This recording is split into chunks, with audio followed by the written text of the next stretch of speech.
বাংলাদেশে এত এত মানবতার ফেরিওয়ালা, তারা আজকে কোথায়? তারা সিলেটের বন্যার সময়, চট্টগ্রামে বন্যার সময়, বঙ্গবাজারে অগ্নিকুণ্ডে তারা লক্ষ লক্ষ টাকা দিতে পারে, কিন্তু বাংলাদেশের এই ক্লান্তি লগ্নে ছাত্রদের উপর এত অন্যায় অত্যাচার হইতেছে, ন্যায্য অধিকার আদায়ের জন্য এত হামলা হইতেছে, কিন্তু আজকে মানবতার ফেরিওয়ালা যারা, তারা আজকে কোথায়?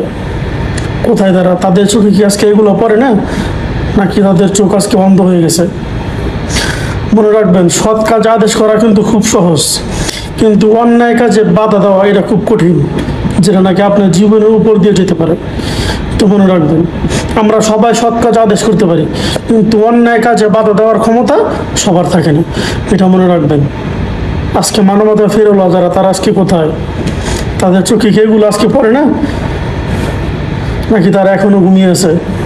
তারা মানুষের আবেগ নিয়ে সবসময় খেলে, কিন্তু তাদের বিপদের সময় বাংলাদেশে এত অন্যায় এত কিছু হইতেছে, আজকে মানবতার ফিরওয়ালা যারা, তাদের কোনো খবর নাই।